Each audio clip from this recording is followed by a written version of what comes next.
evaluating whether the CFO's decision to divest the company of its flagship product is warranted. So, uh, a situation is there where a flagship product is no more useful, or rather, no more making the required profit. Fair. So, to understand this, let's understand what a profit is all about. Profit is equal to revenue minus expenses, or the simpler formula is profit is equal to the selling price minus cost price. I think this is something people know, all of us know. Profit is equal to selling price minus the cost price. If this is the situation, here we are saying the people surveyed say that they are not willing to pay more than the current price. That means the selling price cannot go up. So I have to play around. If I want the profits to go up, I have to keep the cost price down, or rather, the cost of production must go down. So the question here is the answer to which of the following questions would be most useful in evaluating whether the CFO's decision to divest this company's flagship product is warranted. So what thing we'll have to evaluate before zeroing down that, okay, let's knock off this product off the shelves. Look at option E. Is there a way to alter the manufacturing or distribution process in order to reduce the cost to produce the flagship product? Absolutely correct, because the moment I reduce, if I can devise an idea, or come out with something where I can bring down the cost price, cost of production, or the cost of logistics, or the cost of making the product. Say I have a distribution channel which is taking the picking up a higher expense, so I can change the distribution process or the manufacturing process, I can automate it. If I can check upon them and do a simple backtrack calculation, I can find out the cost of produce. Can it be brought down? Option E seems to be correct. Let's see the other ones.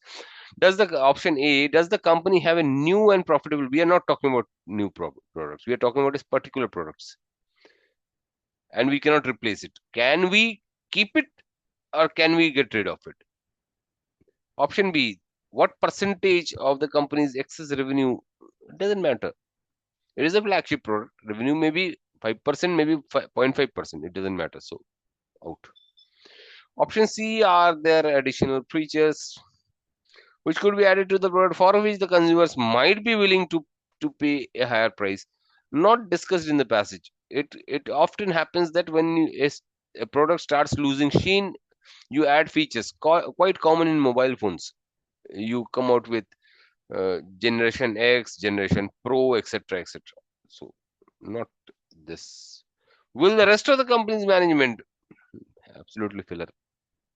So, E is the correct answer.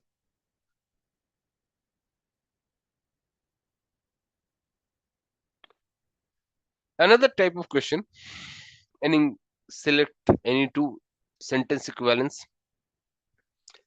So we'll have to pick up two words from these to fit it here. Can we see? In this kind of a question, you'll have to look for a clue, and that clue sets the benchmark. Let's see. To most, the word architecture connotes a grandeur typically associated with old world, typically associated with old world, flying buttresses, Doric columns, Baroque furnishes, Byzantine arcs, and thus many more dash structures, especially those not obviously inspired by neoclassicism, are often thought to be cobbled together haphazardly instead of following some prescribed architectural idiom. Now, in this case, when I read this, I need not know what are these.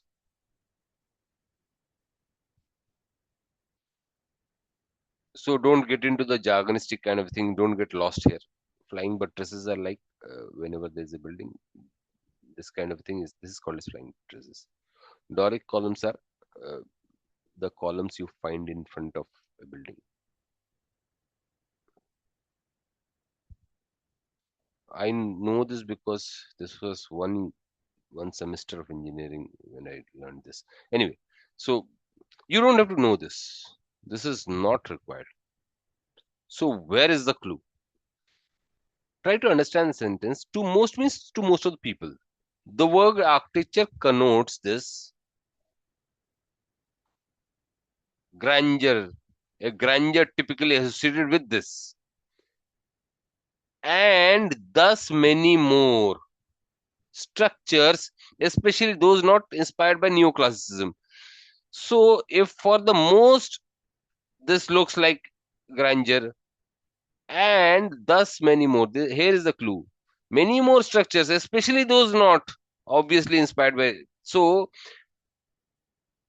typically the architectures, the rest, many more. Or this, thus many more structures, especially not obviously inspired by neoclassicism, are often thought to be cobbled together. Cobbled together means as if they have been pressed together haphazardly instead of following some prescribed architectural idiom. So, Denimur, what kind of structure? They must not be following this, so they are not inspired by this, so they may not be the flying buttresses, Doric columns, etc. So, those many more structures are simple structures. So, they are simple, humble structure, not pretentious, timid, quiet kind of a structure. So, let's see which one fits in. Many more. Modest, yes. Not secular, nothing to do with secular. Unassuming, again, unassuming means modest, humble, unpretentious, reticent, docile, unassuming. Dilapidated and ramshackle, these two words mean broken and in bad shape. Dilapidated buildings, or dilapidated, as some people say. Ramshackle, again, broken buildings. Sedate means calm, composed, serene. So nothing to do with sedate. So A and C. Clear, guys? Let's go to the next one. Okay.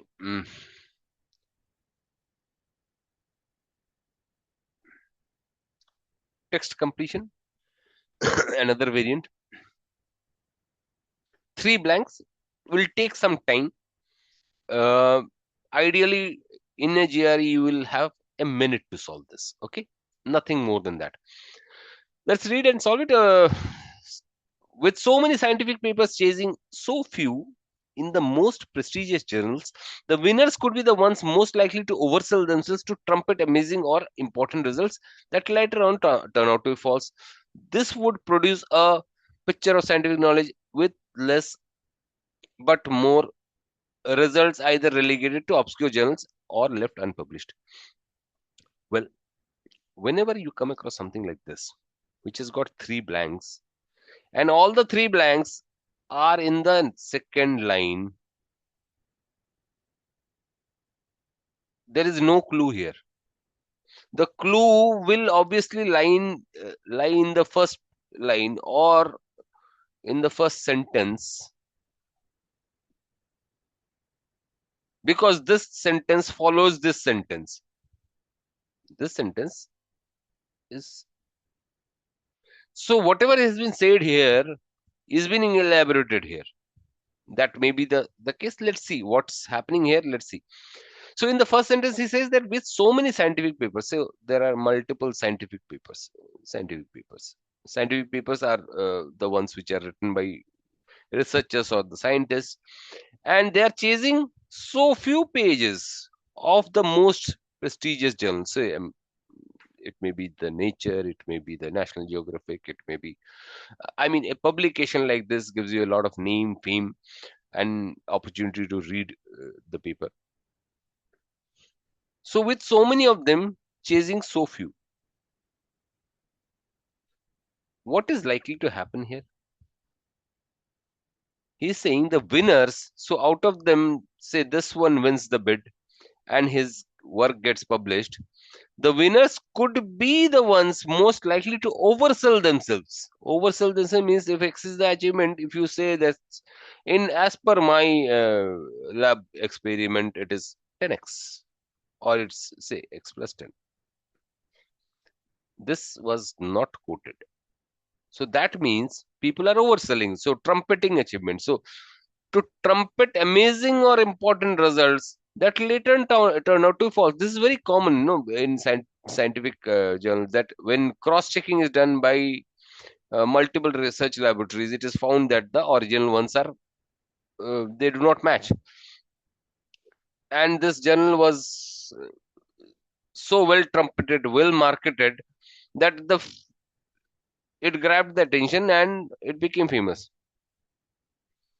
Okay, now having understood this sentence, let's go to the next one. This would produce a picture of scientific knowledge. What kind of a picture? This would produce a quality picture or a bad picture? Poor picture, not comprehensive. Comprehensive means in totality, something to be, uh, you can say, full or extensive or inclusive.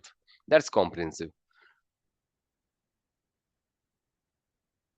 Bewildering means baffling, perplexing, confusing. So, out.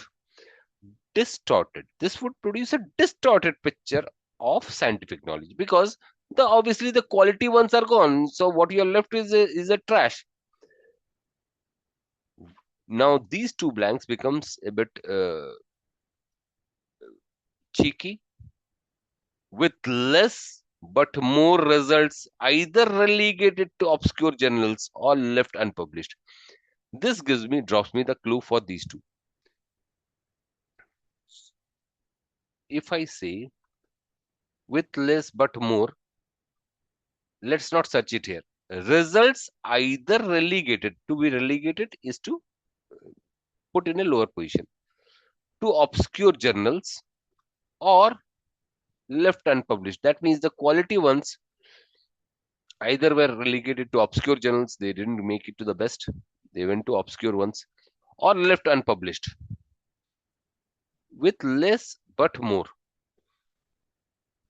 results. Which kind of results we are talking about? With more quality results which got unpublished. So not controversial, not obvious, but accurate results, either relegated to obscure. We are left with a blank two with less but more accurate. What kind of uh, achievements were these? Remember, we are talking about scientific journals, the ones which had a better marketing, or rather fake marketing, landed up in the few pages of the prestigious journals. But the good ones, the accurate ones, were relegated with less what? Less of marketing or show, or you can say which were less publicized.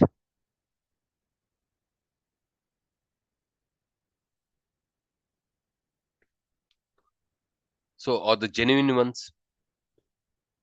So, with less, not threatening or arbitrary, dramatic. Let's see how it happens here. We will read the sentence again and try to build up whatever we have seen. With so many scientific papers chasing so few of the most prestigious journals, the winners could be the ones most likely to oversell themselves. So trumpet amazing or important results that later on turn out to be false. This would produce a distorted picture of scientific knowledge with less dramatic but more accurate results